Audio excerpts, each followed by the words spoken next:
6 Lessons from Donald Trump's Winning Marketing Manual. Donald Trump's upset election win offers 6 lessons for marketers looking to beat the odds and overcome powerful competitors, says John A. Quelch.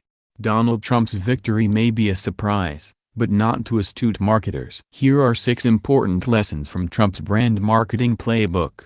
Give consumers a job. The best marketing campaigns always call on consumers to do something. For example, United invites you to fly the friendly skies. Nike insists that you just do it. The most successful brands also allow their consumers to co-create brand meaning. Let's Make America Great Again is an inclusive call to arms with a powerful goal that each voter can interpret for himself. It embraces passion and purpose. Clinton's Stronger Together is also inclusive, but it evokes process. Not that process isn't important, but the desired outcome is much less clear. Good marketers know that if you don't position your brand clearly, your competitors will do it for you. Show the past as prologue. Offering consumers the adventure of voting for an uncertain future never works with the majority, especially if your brand is new to the game. Trump, the political neophyte, won by recalling a better yesterday and promising to recreate it as the better tomorrow. The word again is no accidental addition to the Make America Great slogan. Remember the famous Kellogg's Corn Flakes campaign to recover lost consumers.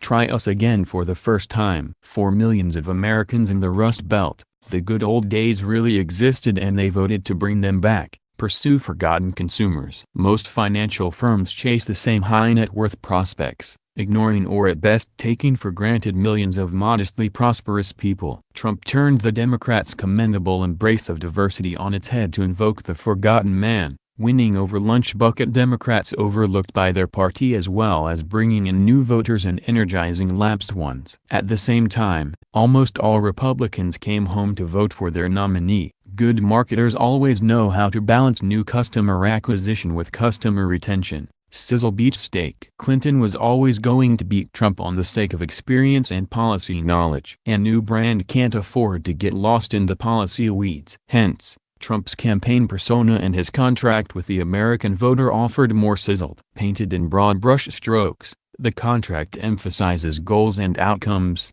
and is light on policy and implementation details. Of course, having begun many a sentence with the words "a Trump administration will," he now has to deliver the steak. Will brand Trump deliver on its promises? If not, the consumer won't repurchase 4 years from now. Build enthusiasm. Good marketers know the power of word-of-mouth recommendations. In the era of social media, better organization, the old ground war, and outspending on television advertising, the air war, weren't enough for Clinton. Trump's determination and stamina, 5 speeches a day and the size of his crowds impressed ordinary voters watching on television much more than Clinton's barrage of paid ads. The pundits questioned whether enthusiasm would convert into votes. Good marketers know that brand enthusiasm rings the cash register. It did for Trump, but not for Clinton. Close the sale. Political marketing requires you win a plurality of votes not every day but on a single day once in 4 years. Timing is everything. Trump learned what worked and what didn't work as the campaign progressed. He refined his message,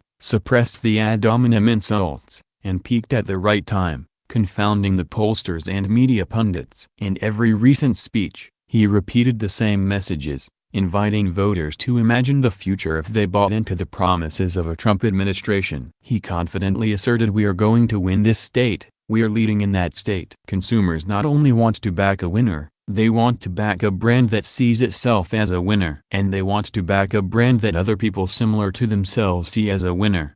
That's when a brand becomes a movement. In the last week, brand Clinton promised a bright future but looked like the candidate of yesterday. A little tired and overly reliant on a supporting cast of Obamas and Bon Jovis. By contrast, brand Trump promised a future that looks like yesterday. Every man's high-energy underdog and outsider, disruptive yet decisive, standing alone at the podium, mane flowing, ready to step up to Pride Rock. Brand Trump is today's bright new thing. But new is easy. Good is hard. Time will tell whether brand Trump can deliver on its promises.